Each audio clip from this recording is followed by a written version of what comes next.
بانو قدسیہ کے افسانوں میں مابعد طبیعتی عناصر۔ ڈاکٹر اکلیمہ ناز۔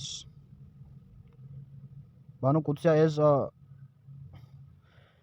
قدسیہ اردو افسانہ نگاروں میں ایک نمایاں حیثیت رکھتی ہیں۔ محبت ان کے افسانوں کا بنیادی موضوع ہے، لیکن اس کے ساتھ ساتھ ان کے افسانوں میں تصوف کی روحانی اور باطنی کیفیات کا ذکر پوری توانائی کے ساتھ سامنے آیا ہے۔ یہی متصوفانہ رنگ کے افسانوں میں مابعد طبیعتی عناصر بھی پیدا کرتا ہے۔ بانو قدسیہ اپنے عہد کے ایک باشعور افسانہ نگار ہیں، اس لیے وہ اشیاء اور افراد کو محض محسوساتی سطح پر نہیں پرکھتی، بلکہ وہ انسان کی داخلی کیفیات کو ان کی پوری گہرائی کے ساتھ اپنے افسانوں میں سموتی ہیں۔ انہوں نے اپنے افسانوں میں ماورائی نقطہ نظر کو سامنے رکھتے ہوئے ماضی پسندی، فرد کے باطنی قرب اور اس کی روحانی سطح پر مراجعت کو اس جامعیت کے ساتھ بیان کیا ہے کہ ان کا افسانہ مابعد طبیعتی جہاد کا حامل ہو گیا ہے۔ ڈاکٹر محبوب عالم بانو قدسیہ کے افسانوں میں موجود مابعد طبیعتی جہاد کی نشاندہی یوں کرتے ہیں۔ بانو قدسیہ کے افسانوں میں فکر و فن کا بہترین امتزاج نظر آتا ہے۔ ان کے افسانوں میں سماجی و معاشرتی شعور، بصیرت اور مابعد طبیعتی رنگ ساتھ ساتھ چلتے ہیں۔ اچھا، یہ مابعد طبیعتی عناصر یہ کیا ہیں؟ ان پہ تھوڑی سی میں آپ کو وضاحت کر دوں۔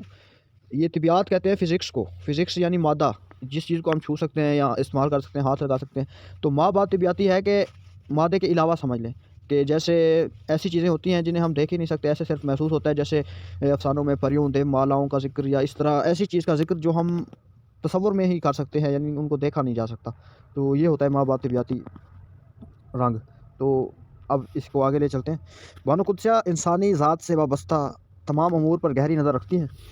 ان کے افسانے خارجی کیفیات کی نسبت داخلی کیفیات کے بہترین ترجمان ہیں، اس لیے ان کے افسانوں میں بہت سے رجحانات یکجا ہو کر سامنے آتے ہیں۔ مابعد طبیعت ان کی فکر کا ایک اہم جزو ہے۔ وہ مابعد طبیعتی عناصر کے ذریعے اگر ایک طرف اپنے افسانوں میں طلسماتی فضا پیدا کرتی ہیں تو دوسری طرف ان کے افسانے فرد کی داخلی کیفیات کے بہترین ترجمان بن جاتے ہیں۔ وہ اپنے افسانوں میں مافوق الفطرت باتوں اور قوتوں کی مدد سے بھی مابعد طبیعتی طرز احساس کو اجاگر کرتی ہیں۔ ان کے افسانوں میں موجود تجسس اور حیرت و استعجاب کے عناصر چونکا دینے والی کیفیات پیدا کر دیتے ہیں۔ یہی تجسس اور حیرت کی فضا کاری کو افسانہ پڑھنے پر مائل کرتی ہے۔ افسانہ کیمیا گھر میں بانو قدسیہ نے تحیر کے عناصر پیدا کر کے اس میں مابعد طبیعتی فکر کو ابھارا ہے۔ اس افسانے کا مرکزی کردار بابا خیرو گنڈے تعویذ اور جادو کے گروہ سے بخوبی واقف ہے۔ اس کی باتوں اور حرکات و سکنات میں اس قدر پر اسراریت موجود ہے کہ بازار میں اس کی آمد سے ہلچل شروع ہو جاتی ہے اور دکاندار اپنا کام چھوڑ کر اس کی باتیں پوری توجہ سے سنتے ہیں اور پھر اس کی شخصیت سے متعلق طرح طرح کے مفروضے قائم کرتے ہیں۔ وہ تو دوسری طرح کے نسخے بنوانے آتا ہے، جادو کے نسخے، گنڈے تعویذ کی چیزیں لینے آتا ہے۔ بابا خیرو تو جادوگر ہے، بڑے بڑے جن اس کے تابع ہیں، چاہے تو راتوں رات مولوی صاحب کی چارپائی اٹھوا کر قبرستان پہنچا دے، چاہے تو تمہارے قصبے میں آندھی آ جائے۔ تحیر اور اسرار کی یہ فضا دراصل داستانوں کی خصوصیت ہے، مگر یہ افسانوں میں بھی بدرجہ عدم موجود ہے۔ کیمیا گر میں بانو قدسیہ نے بابا خیرو کی شخصیت میں موجود پر اسراریت کو اتنے مؤثر انداز سے پیش کیا ہے کہ قاری محویت کے ساتھ پوری کہانی کو پڑھتا ہے اور اسی محویت کے ساتھ اختتام تک پہنچ جاتا ہے۔ بابا خیرو نے کوٹھڑی کا پٹ بند کر لیا تو رشید اور فقیرہ نے درز میں جھانکنا شروع کیا۔ اندر اندھیرا تھا اور بابا خیرو بدروح کی طرح ادھر ادھر منڈلا رہا تھا۔ پھر تاکچے پر مٹی کا دیا جلا۔ بابا خیرو نے چٹانی پر بیٹھ کر جیبوں کو ٹٹولنا شروع کیا۔ آہستہ آہستہ چٹانی پر ننھی ننھی پٹلیوں کا ڈھیر لگ گیا۔ بابا خیرو نے کہیں سے ایک پرانا ترازو نکالا اور ایک ایک پٹر یا تولنے لگا۔ کیمیا گر میں بانو قدسیہ نے خوابوں کے بیان سے بھی مابعد طبیعتی پہلو کو نمایاں کیا ہے۔ خواب حیات انسانی کا لازمی جزو و بنیاد رہے ہیں۔ خواب میں انسان وہی کچھ دیکھتا ہے جو اس کے لاشعور میں جاگزیں ہوتا ہے۔ اس افسانے میں رشید کے خواب بھی اس کے لاشعوری محرکات کے عکس ہے۔ رشید اپنے باپ اور مولوی صاحب کی مار پیٹ سے عاجز آ چکا ہے، اس لیے جب وہ بار بار خیرو کے متعلق اپنے ہم جماعت فقیر سے دلچسپ باتیں سنتا ہے تو اس کا دل پڑھائی سے اچاٹ ہو جاتا ہے اور وہ تمام وقت بابا خیرو تک رسائی حاصل کرنے میں صرف کر دیتا ہے۔ دن بھر کی صحیح لا حاصل کے بعد جب وہ رات کو سوتا ہے تو خواب میں بھی اسے بابا خیرو کا ہی ہیولا نظر آتا ہے۔ رات بھر وہ عجیب عجیب خواب دیکھتا رہا، جیسے مدھم دیا جلا کر وہ غاروں میں پھرتا رہا ہو اور کوئی بوڑھا لاٹھی اٹھائے اس کے تکوں میں بھاگ رہا ہو۔ اس خواب نے کئی صورتیں اختیار کی، لیکن اس خواب کا تانا بانا قائم رہا جو اس کے دل کو گھیرے ہوئے تھا۔ ضعیف الاعتقادی اور اوہام پرستی ہمارا ایک عام معاشرتی رویہ ہے۔ لوگ تہمات اور اعتقادات کے اسیر نظر آتے ہیں۔ دراصل یہ خوف کا جذبہ ہے جو ان اعتقاد کی بنیاد بنتا ہے، کیونکہ لوگ منطقی اور استدلالی بنیادوں پر مسائل کو حل کرنے کی بجائے جذباتی تصورات اور تہماتی رویوں سے مسائل کا حل ڈھونڈتے ہیں۔ اس افسانے میں رشید کا کردار بھی ایسی ہی ناپختہ سوچ کا حاصل ہے جو اپنے مسائل کا حل بابا خیرو کی باتوں اور جادو منتر کے ذریعے تلاش کرنے کی کوشش کرتا ہے۔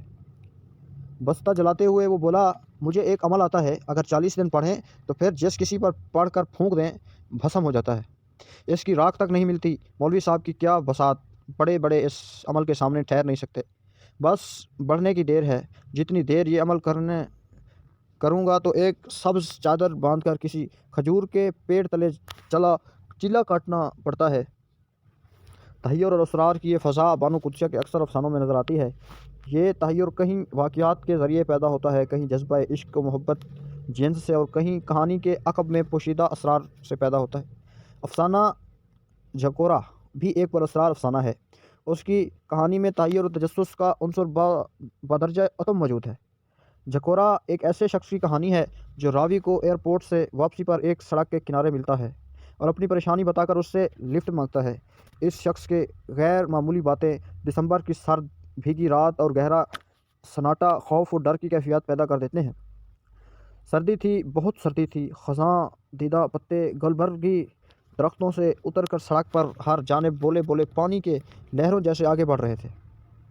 کچھ فاصلے پر پیٹرول پمپ کی کھڑکیوں کے تمام شیشے دھند آلود تھے۔ موسم پر سال سے بچھڑنے کا غم طاری تھا۔ ماورائی عناصر کے ساتھ ساتھ افسانے میں صوفیانہ رنگ بھی موجود ہے۔ پر اسرار شخص راوی کو بتاتا ہے کہ وہ جب بھی کسی مصیبت سے دوچار ہوتا ہے تو اللہ سے مدد مانگتا ہے اور وہی اسے اس مشکل سے نجات دلاتا ہے۔ وہ راوی سے سوال کرتا ہے، کیا اللہ انسان اور کائنات کے معاملات میں دلچسپی لیتا ہے؟ لیکن ڈر اور خوف کی بنا پر راوی اس کے کسی سوال کا جواب نہیں دیتا۔ پر اسرار شخص کے خیال میں اللہ ایک الوہی طاقت کے طور پر ہر وقت اس کے ساتھ موجود ہے، اسی لیے اسے مستقبل میں پیش آنے والے بہت سے واقعات کا قبل از وقت پتہ چل جاتا ہے۔ اس پر اسرار شخص کے گفتگو سے مصنفہ نے ایک طرف اگر تحیر اور اسرار کی فضا کو پیدا کیا ہے تو دوسری طرف یہی گفتگو افسانے میں ماورائیت کے پہلو کو ابھراتی ہے۔ پچھلے سال میرا موٹر سائیکل ایک ٹرک سے ٹکرا گیا۔ موٹر سائیکل پاش ہو گیا، لیکن سوائے میرے ماتھے کے اور کوئی خراش نہیں آئی۔ یہ بھی کوئی حادثے کی وجہ سے نہیں پڑا۔ حادثے سے بہت پہلے میں جانتا تھا کہ ایک ٹرک جس کا نمبر 1382 ہوگا اور جس کے پیچھے پپو یار تنگ نہ کر لکھا ہوگا، اس سے میرا موٹر سائیکل ٹکرائے گا۔ میں حادثے سے بہت پہلے اس کے لیے تیار تھا۔ جھکورا میں موت کے بیان سے بھی مابعد طبیعتی رنگ پیدا ہوتا ہے۔ پر اسرار شخص کے خیال میں اگر کسی کو کوئی حادثہ درپیش ہونا ہو تو موت گھر سے ہی اس کے ساتھ محو سفر ہو جاتی ہے، اور موت کے ایک مخصوص لذت ہے جس سے ہر کوئی لطف اندوز نہیں ہو سکتا۔ سنتے تھے کہ اگر کسی کو حادثہ پیش آتا ہے تو گھر سے ہی موت اس کے ہم رکاب ہو جاتی ہے۔ اس وقت میرا ارادہ ہوا کہ اسے دھکا دے کر کار سے باہر نکال دوں، لیکن یہ بھی سامنے ہے کہ اگر راستے میں وہ موت کے ساتھ اچھا سلوک کرے تو کئی بار موت اسے ساتھ نہیں لے جاتی۔ آپ کا کیا خیال ہے کہ موت انسان کی مہربانیوں سے اپنے فیصلے بدل سکتی ہے؟ کچھ لوگ صرف ایک بار موت سے ملتے ہیں اور پھر واپس آ کر کسی کو کچھ بتا نہیں سکتے، لیکن میں موت سے کئی بار ملا ہوں۔